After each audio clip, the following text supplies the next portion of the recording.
Hello, I'm Sneha Koshi. Prime Minister Narendra Modi launched his sharpest attack yet on the new opposition front, India, even as parliament proceedings remained more or less stalled for yet another day over the issue of Manipur. The opposition continued to stick to its demand that the Prime Minister speak on Manipur in the parliament, while the BJP insisted it was all for a debate on the issue, but not on terms set by the opposition.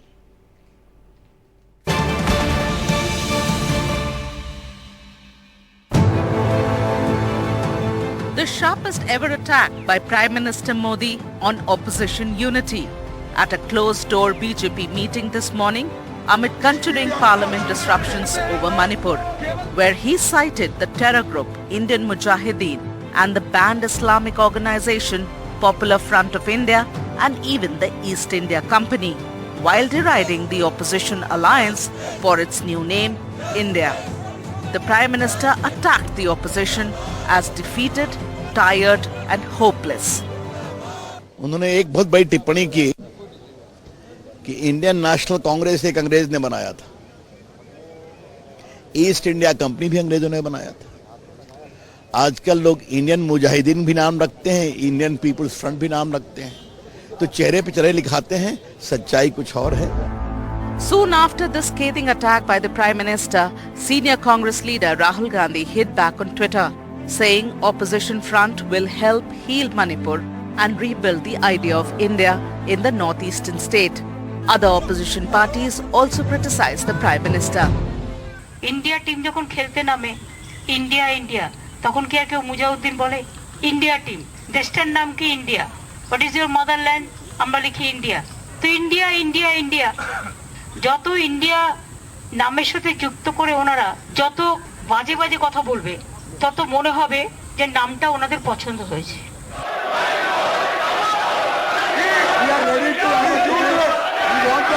The war of words came in the middle of a standoff in Parliament over the Manipur crisis, over the opposition's demand for a statement by Prime Minister Modi.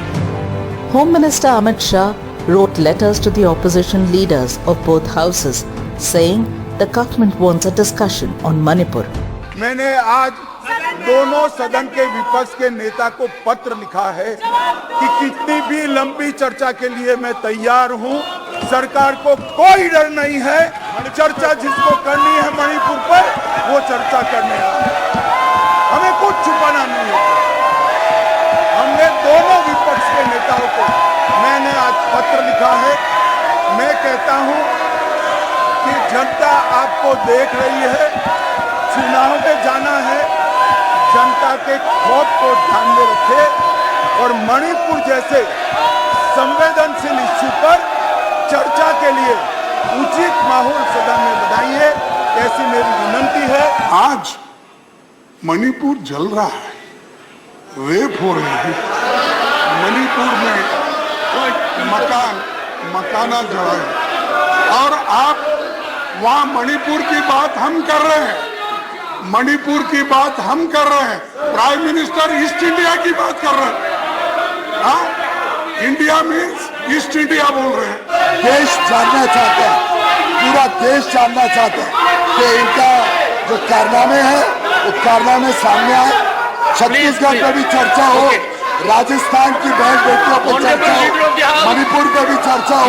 Realizing that the opposition will not back down unless the Prime Minister makes a statement on the floor of the House, the government decided not to waste any more time and to push through legislative businesses. As a result, the Biodiversity Amendment Bill 2022 got passed in the Lok Sabha. And that is going to be the strategy of the government going forward, to introduce bills and get them passed amidst the noise and chaos, while a discussion on Manipur still eludes. In New Delhi, Megha Prasad for NDTV. And Amit-Shah in his letter to Congress leaders has said that Manipur was on track for development in the last 6 years. But due to certain court orders and certain other incidents, there were certain instances of violence reported in Manipur in the beginning of May. The government is ready to discuss the issue of Manipur and seeks cooperation from all parties, rising beyond political party lines. I hope that all the parties will cooperate in resolving this important issue, is what Amit-Shah wrote in his letter to top leaders. And the opposition parties have decided to move a no-confidence motion against the BJP-led central government in Parliament on Wednesday amid a logjam over Manipur. Sources have said that the motion has been drafted and will be filed on Wednesday itself. And sources have also confirmed that TMC and Congress are taking the lead on this. Meanwhile, Congress has also issued a whip for all of its MPs to be present in its Wednesday meeting. And the Central Cabinet has cleared a bill to replace the ordinance that allows the centre to take away the Delhi government's control over the posting of top bureaucrats.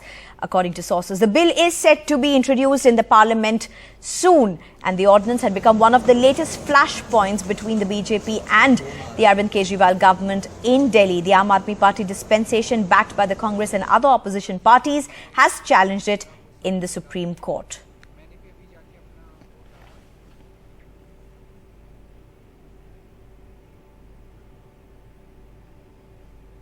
A Trinamool Congress leader and 4 BJP members were among 19 people arrested for throwing stones at Meghalaya Chief Minister Conrad Sangma's office on Monday. Richard Marak, who was a TMC candidate from South Tura constituency against Mr. Sangma in 2023 Meghalaya Assembly elections, has been arrested by the Tura police in connection with mob attack at the office of the Chief Minister. 18 personnel of security forces were injured in the attack. 4 BJP members, including 2 from BJP Mahila Morcha, are also among those arrested. BJP is an ally of Conrad Sangma's NPP, that's the National People's Party, and a part of the coalition government in the state.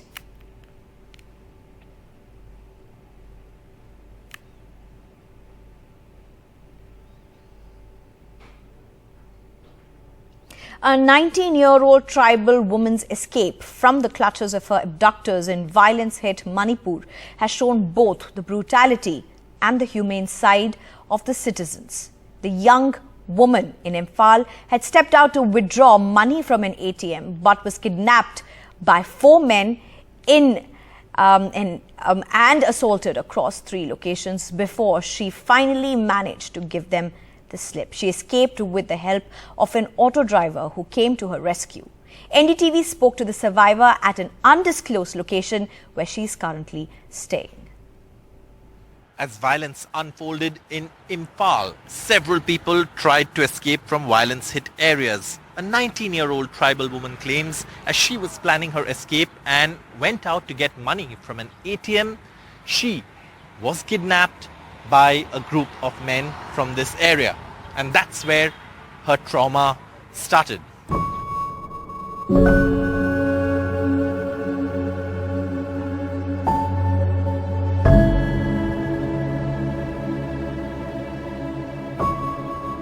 More stories of horror from Manipur, where women have been at the receiving end of the violence in this ethnic conflict.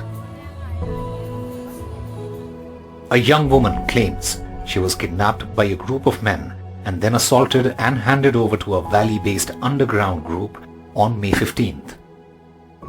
She alleges she was taken to a hilly area and then 3 men took turns to rape her. In police station na Bishempur police station na ipulunin so le police ho chun ita chun idongin white bolero ka indalin tai eng sit ka chun na bole ka ti pha na hin adalovin bolero ya kha movin na so ba bolero ai ama wa hin club mi ho ka he veti in like so he boy agariu ba metal ho Mister ho tham cham ho kha ho ke pu ve ka ti na chpa na hi hong kumin ka chek de te pha na hin azam ho na ki cha ta win azam ho win chpa na hi ama ho a ko na hi tai chu ibogen thai zo wa hi ibogen thai zo wa hi zun thang nge ka ti a hi ko zun nong zo so di pon na e ba nga kalung thema chu tai chu sai nom na kha kan nei na zun thang nge ka tin tin chpa na chu ka khot bo hi hlep pi win ka mi hlep pi bo win ka khot hlep ma wa hin ka to win kalung yong avai se sun ko wa ke ya en lo wa I vo pha na win tui don nge ka ti le yong I don sa ai win ka ma yo pu sun kom na nei win na da chun zan kha hi I bo eng si de win I bo gen the yo win ki chip na win so wa chun ka mi hi an ken all in ka ki hlep min na zowa mul chunga patna chun kathi le kathi ka hing ka ti ka hung kili su jingin na ka hung kili su in zowa main road ka hlonga hin auto rickshaw khat hi ahongin. The woman eventually managed to reach Kangpokpi and then she was referred to a hospital in Kohima.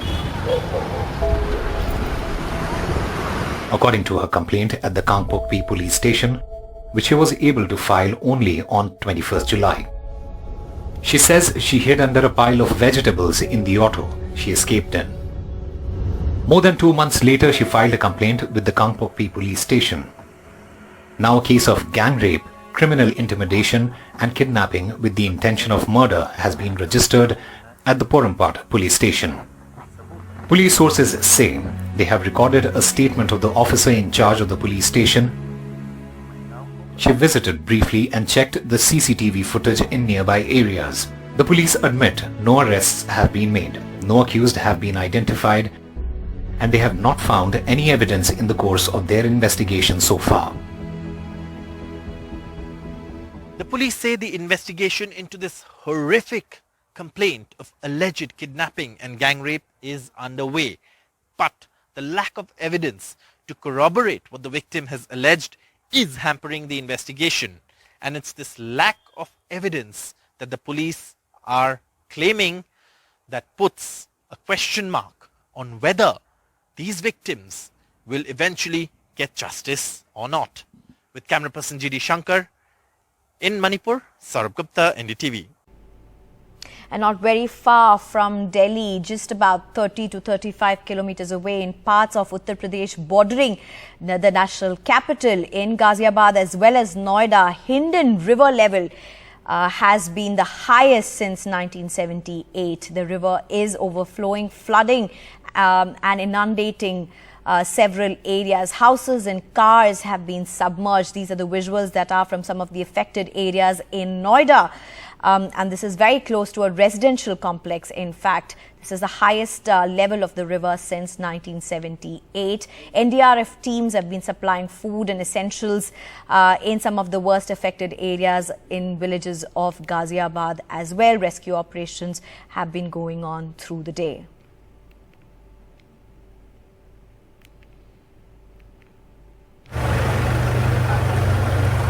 किसी को खाना दूध अथवा पानी की आवश्यकता हो तो अपनी बालकनियों पे आ जाएं।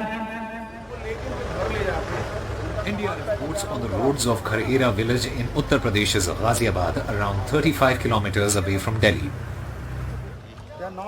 Houses worth lakhs submerged and over 7,000 people evacuated, and in Greater Noida, over 100 cars submerged. Power supply for various parts of Ghaziabad has been affected, with the 2 power substations in the areas hit by the flooding. इसी कारण जो है हमारे 2 power stations में पानी गया था। हम उसको लगातार निकालने का प्रयास कर रहे हैं। वाटर चूंकि रिसीड कर रहा है तो प्रोबेबली हम लोग आज शाम तक कुछ मोटी जैसे हमारा है और वहाँ लगातार पानी हम निकाल रहे हैं, तो प्रोबेबली आज शाम तक वहाँ कोई मतलब पानी नहीं बचेगा। The water level of Hindon River has risen to this level for the first time since 1978. These month-old images of Hindon filled with waste, debris, clogged drains may just be crucial to understand the reason behind the flooding. Amid continuing massive illegal construction that some experts suggest are over a whopping 6,000 buildings, civic amenities, worsened by the mounds of debris left after constructions of flyovers, rapid rail, choking the river's flow. Hindon barrage से लेकर के करेड़ा गांव तक पिछले 8 से 10 सालों में कई प्रोजेक्ट आए हैं। जैसे एक करेड़ा पर ब्रिज बना, उसके बाद हिंडन एलिवेटेड रोड बनी, उसके बाद दिल्ली मेट्रो की एक लाइन बिछाई गई, अब RRTS का काम चल रहा है। इन सभी ने नदी के अंदर काम करने के लिए मिट्टी भर के एक रास्ता बनाया। अब क्या हो रहा है कि जो पीछे से पानी का फ्लो आ रहा है वो उतनी गति से निकल नहीं रहा है। The trace of destruction is far and wide on the banks of a river that locals thought was dead and built their own houses.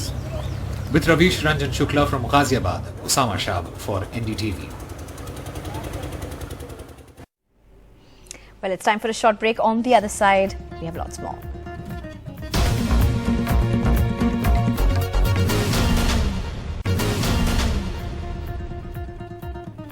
Welcome back. Tomatoes have been in the news for all the wrong reasons for the last several weeks as prices rose sharply to even 200 rupees per kg. But here's a true story of a tomato crorepati. Uma Sudhir tells you more. In the last 40 days, Mahipal Reddy has earned what he has not in his 40 years. The farmer from Telangana's Medak district made nearly 2 crore rupees from the sale of tomatoes he cultivated on 8 acres.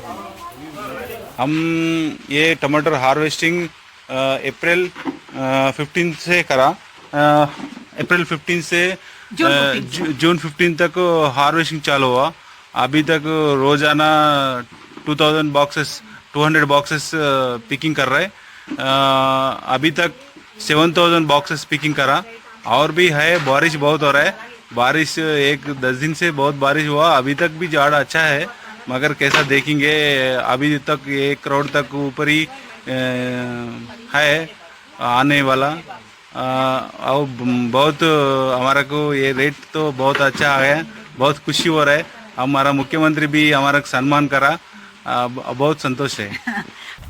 Reddy says most farmers did not grow tomato this year after heavy losses last year. But he dared. He planted the crop late in April using shade nets to protect it from the heat and started harvesting mid-June when there is a seasonal shortage. One of the big reasons for the big steep rise in prices of tomatoes in June and July is said to be the viral attack on the crop in Madanapalli, Andhra Pradesh and Kolar district of Karnataka that in fact supply to at least 10 states. Rains also played spoil sport. Farmer Mahipal Reddy in fact says that he's hoping that the rest of the crop will fetch him at least 1 crore rupees and he's hoping that rains will not play spoil sport. The jackpot is meant Mahipal can now live out his dreams. हमारा wife तो घर बनाएंगे बोल रहा है. और city में एक घर लेंगे. हम बोल रहे हैं एक कार लेंगे. तो दोनों ही हो सकता है. इतने रुपए में तो दोनों ही हो जाएगा. Mahipal Reddy and his wife were thrilled to be honored by the Telangana Chief Minister, who said the model farmer had made the state proud and is an inspiration to others. In Medak with camera person Nagraju, Uma Sudhir, NDTV. And the IMF on Tuesday projected a growth rate of 6.1% for India in 2023, which is a 0.2 percentage point upward revision compared with the April projection. According to the report, global growth is projected to fall from an estimated 3.5% in 2022 to 3% in both 2023 and 2024. And that's all we have for you in this bulletin. Thank you for watching.